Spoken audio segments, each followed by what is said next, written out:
talk about interrupting. How bad was I at interrupting? Bad. Right? Yeah, you were bad. Not just like when we were arguing, but you know, when you were lobbying for a certain design in the house or something like that, you would interrupt me and cut me off, and then you would take over. So a lot, yeah. I think interruption is one of the tools in your chest that you have. So let me say, I do have ADHD, and but it. Okay, here comes our kitty. This is Alice. She's gonna. But a lot of it was, my interruption was motivated from my narcissism, because for one thing, I thought I was right. My ideas were right. So I was like, no, let's just clarify. Wait, hold on. I get what you're saying, but here's this. Because I thought I was right. I thought my ideas were better. That must have been frustrating. Oh, yeah. But, you know, to be fair, sometimes you were right. What was the most frustrating part was you might have been on a campaign to lobby for something, and I was just on a campaign to be heard. Or I was maybe, let's talk about this and make sure that, you know, we're working as a team, and that there isn't an option C or D out there. You know, you have option A, which is obviously the better option, and then B, which is the lesser, and then but there might be other options. And so, you know, in a marriage or relationship, so often what you want to do is you want to run things by each other. And for me, you know, I want to put everything on the table and then have a partner to work through that. That's one of my needs in the relationship. And you couldn't really do that. No, it was not. No, couldn't. And so, you know, you would say, it would go back to what we have talked about many times, where you would state your case and I'd listen to it, and then I'd start to state mine, and then you would either restate the same case or you would modify that case, and this could go on for quite a while. And finally I'd say, hey, do you want to hear my case at all? Because I haven't had the opportunity to give it to you. And that's more later, you know, but initially, my response was to get angry that you were shutting me out. And so we could erupt into a fight over something very simple. Yeah, just because you couldn't be heard, and it was like so frustrating. Yeah, right. And that was the wrong way to go about it, and that was a source of a lot of tension for us early on, is because I just didn't feel heard. And like for like a number of years. Yeah, not totally, but this is where my or if I was heard, you know, if we were trying to discuss something and you would interrupt, and I'd shoot back, you're interrupting, and then you go, oh, fine. Then let's hear yours, and then, you know, you would, you know, you wouldn't be the ideal listener in body language, you know. So you made it clear that you didn't want to hear what I was going to say. So that was almost worse than interrupting. I'll never forget. I tell my clients this, that I remember that you said, honey, let me just clarify. You don't have to shake your head no if you're disagreeing with what I'm saying. You're totally allowed to disagree with what I'm saying, but you don't have to shake your head no the whole time I'm talking.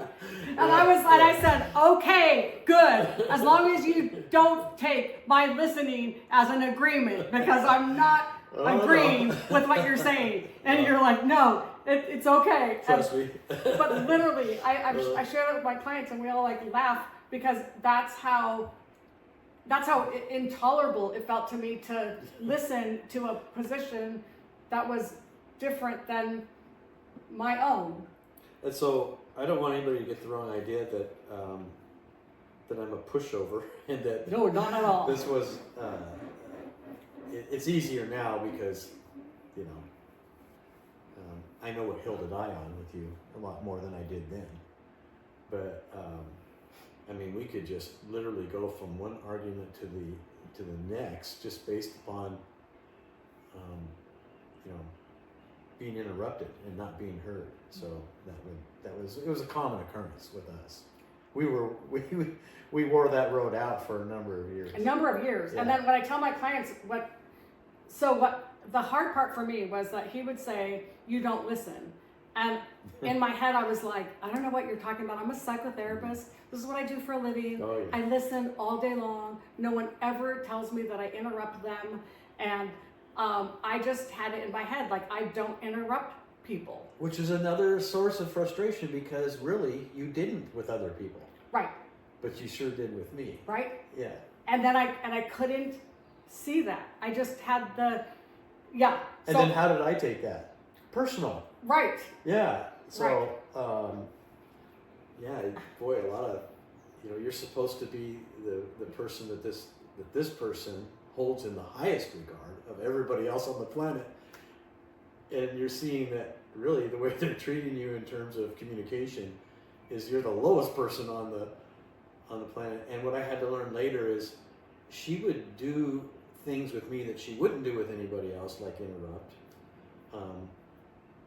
Because she trusted me the most. And because you meant the most. This is what I tell the non-narcissistic client, is like, you're the most defensive because, first of all, when you're a narcissist, you don't have a sense of self. You don't have a solid sense of, so you actually you tend to like marry someone who's has a pretty healthy sense of self, a person who's like pretty nurturing, has a pretty solid sense of self, and you regulate your own sense of self based upon them. Well, if they're mad at you, all of a sudden you're dysregulated. Now you can no longer, so like everything inside you just tries to fight to like, no, just tell me I'm okay. Like, you know, that kind of stuff. So it's because you care so much about what that person thinks, you literally can't hear anything negative because your whole sense of self just starts to collapse. But one thing that you did that I tell my clients all the time that finally helped me see that I was interrupting, and the poor guy, it took him a number of years before he thought of this, but he eventually started timing. He would like say like, okay, I let you share first, right? And he's like, well, you shared for like 22 minutes. And he's like, did I listen to you? And I'm like, yes, you did a great job. He's like, did I interrupt you? And I'm like, nope, not at all. And then this is how uninsightful I was, right? He would say like, okay, well, you know how you said it was my turn to talk? And I said, yes. And he goes, well, I was talking for 58 seconds and you're talking again. You are and I would be like, oh crap, I am talking again. Of course, that's not what you'd say to me is, you timed me? Did I? Sorry. Timing's a great idea. You timed me? That's awesome. I mean, that's so funny. I'm glad that because I didn't remember that part, because this is what happens. In my mind, I was like, that was a great idea, because I couldn't see reality until he did that. But see, this is what I tell my non-narcissistic clients. Like, God knows what reaction you're going to get. Because again, narcissistic defense mechanisms are unconscious. So what would fly out of my mouth when I was a narcissist, it was unconscious. So like, I didn't remember saying that. What I thought in my head was, wow, I'm talking. It's been 58 seconds and I'm already talking. Yeah. I always read that as impulse control issues. Right. Which in a way it is. Absolutely. But you know, understanding why, really, if you think about it, you wouldn't sit and think through running if you stumbled on a bear in the trail and it was chasing you, you wouldn't think about a lot of things. You would turn and run, right? And so I had to learn that this impulsivity that you would have wasn't preconceived, or it wasn't your personality. And again, this is really a little bit complex, because I wouldn't see this behavior in other people, and yet at the same time I was thinking, oh, that's who she is. She's impulsive. and rude. And yet, that isn't who you ever were.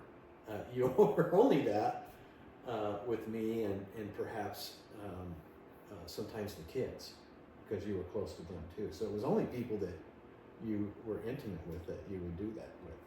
You know what I'm saying? Right. Because certainly, as a therapist, you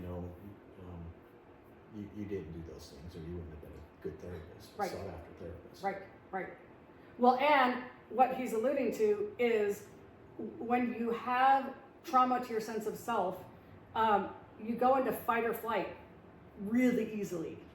Really, really easy. So if you're the non-narcissist, if you can start to really watch the narcissist's eyes, say you're trying to give them feedback, if they start to look, just their pupils dilate, or they just, because it would take me seconds of listening, and then I'd be like in fight or flight, and this is where narcissists can look even more like they don't have empathy, because when you're in fight or flight, the brain makes the other person the enemy.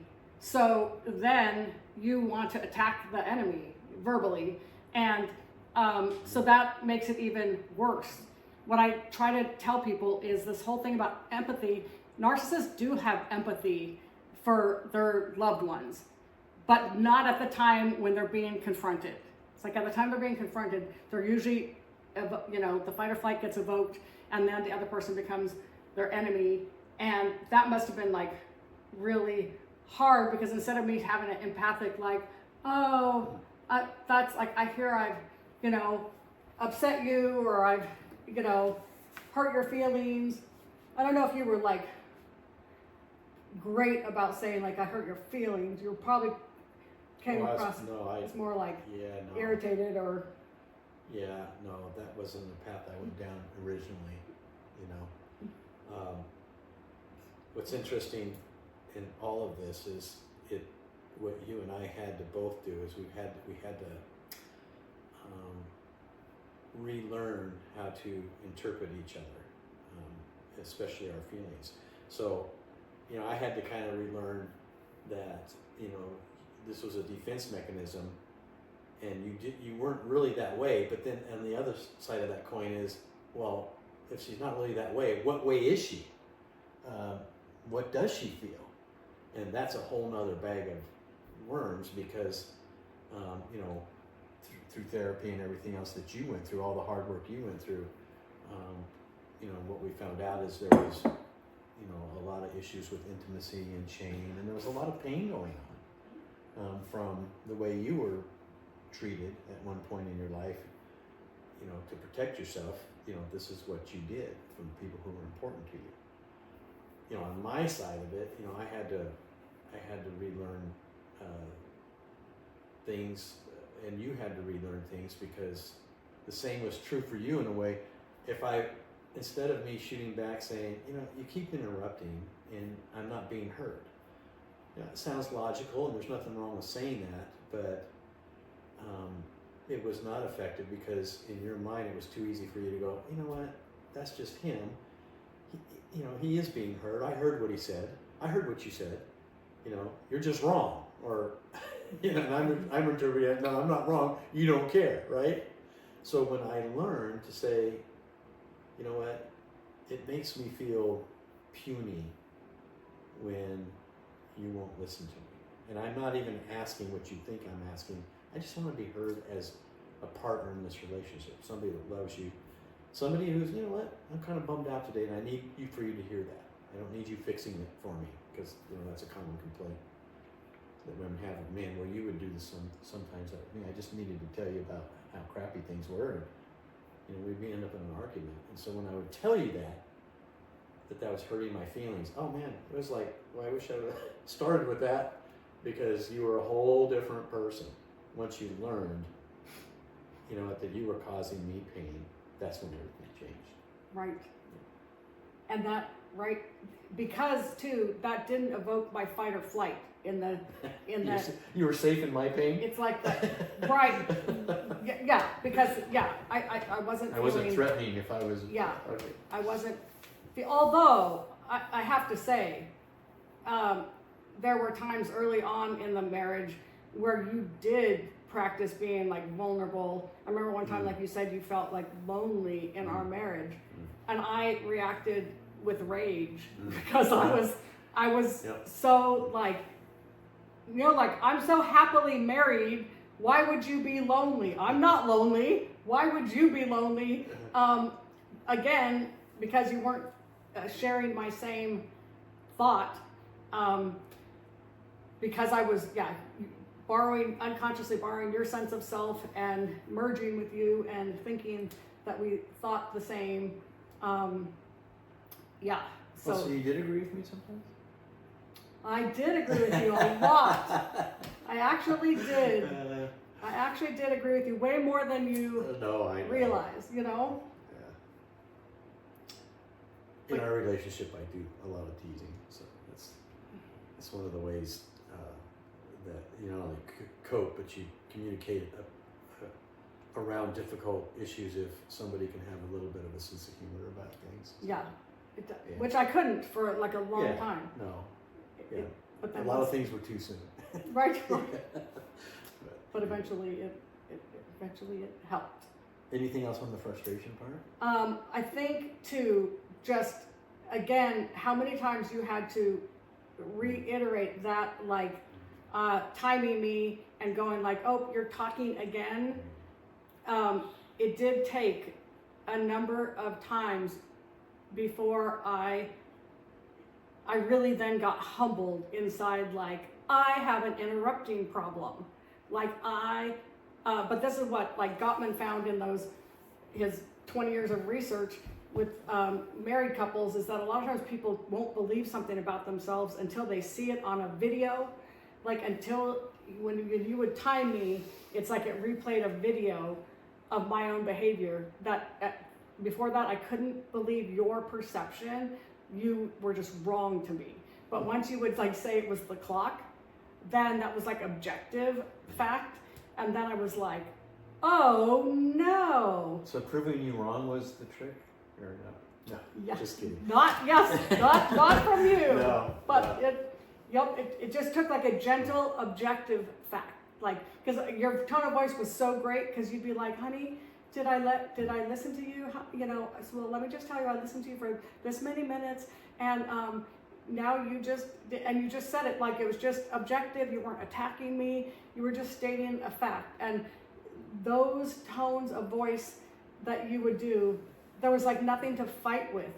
And because you were just, it's like the clock became, I could like not, my sense of self didn't get as injured with the clock than it did like if you're trying to tell me something that's like I could, I don't know, want to argue with you all day long, but something about the clock really got my attention. So again, I just want to reiterate to people, he had to be patient in knowing, like, so some of my clients will be like, okay, well, you've pointed that out to my husband that he's not listening, but he's still struggling with interrupting. And I'm like, oh my gosh, it took me years. Like, it took me like a long time. I think he's still doing a little bit. It's like that. And I still can interrupt. There's sometimes people sometimes say like, you just interrupted, and I'm like, oh. Yeah.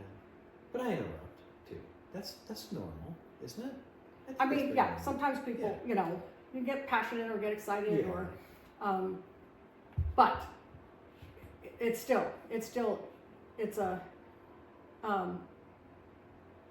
I just want people to know that if they are dealing with a narcissist, just remember that the person might not know that they're struggling with shame. They might not know that when you're trying to give them negative feedback about themselves, that they're starting to like lose their sense of self.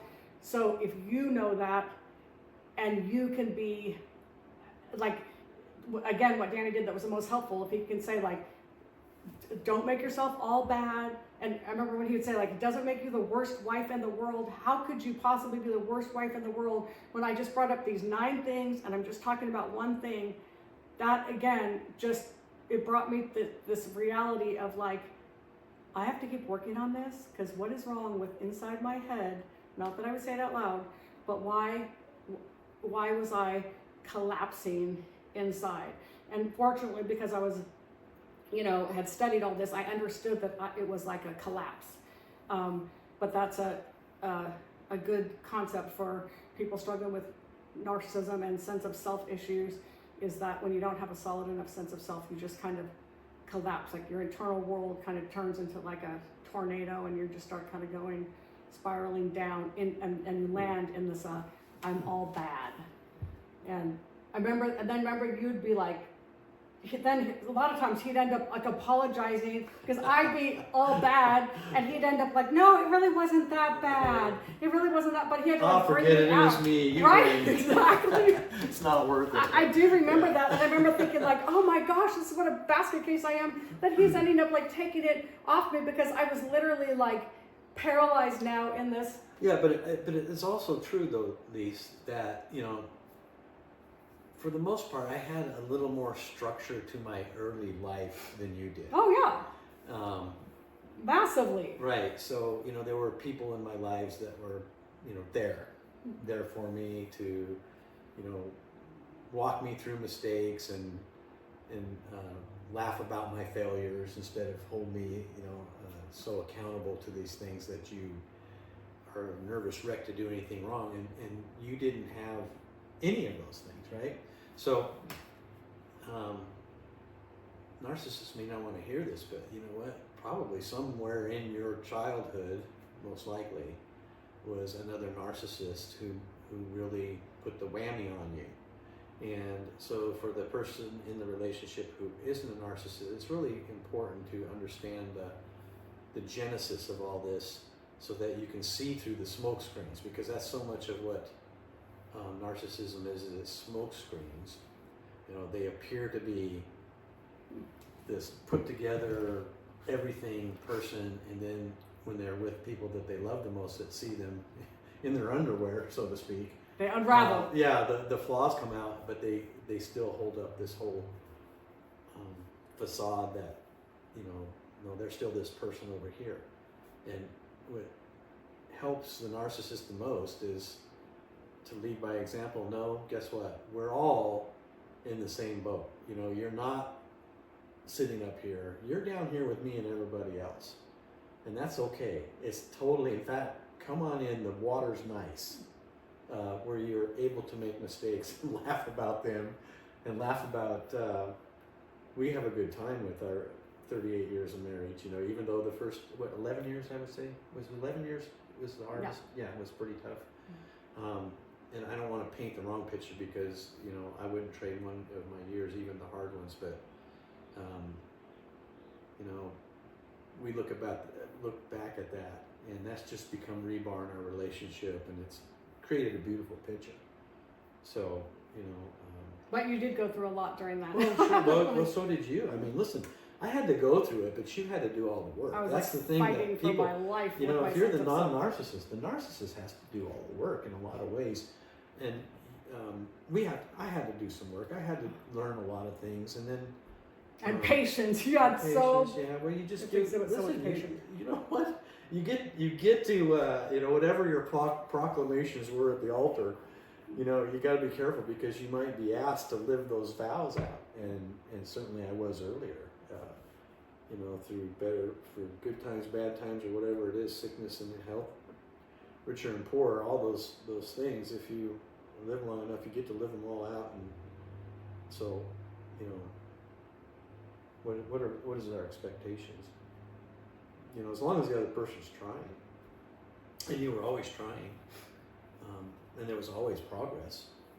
Sometimes it got worse before it got better, because Right. as the narcissist starts realizing things, it doesn't fix things. It kind of gets things worse for a while. Right, because you have to work through your own trauma of what happened to your sense of self. So for a while, you're just kind of raw, and you're feeling vulnerable, but you don't know how to cope with that vulnerability yet. So then your poor spouse, anything they say can, Yeah, your feelings of less than became more feelings of less than for a while. Right. And then,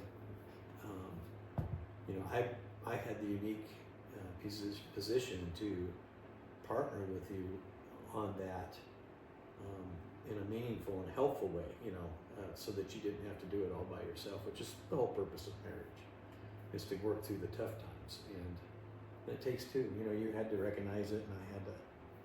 Well, it's great that you were like so healthy. I mean, it's great that you had such a healthy like foundation to your sense of self, and because the thing is that he was able to hold on to his sense of self and his reality.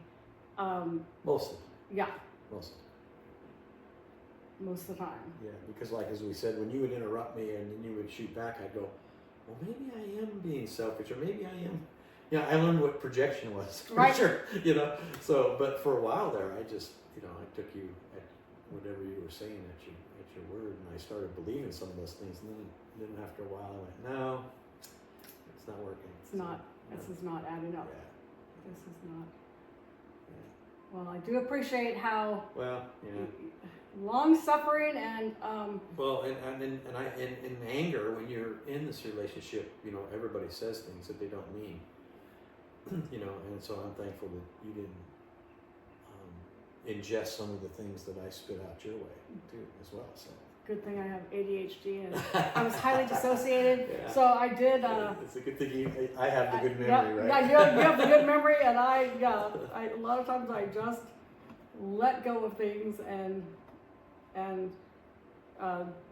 blamed it on fight or flight. And if I couldn't let go of something, I would bring it up to you later, and you would say like, "Wow, I didn't even remember saying that." Like, no, I don't really think that, and it would just, you know, that's where the Gottman book really helped us too, because it just showed like people say things in fight or flight that they don't necessarily mean. So after frustration, then I guess one of the things we get to at some point talk about is, you know,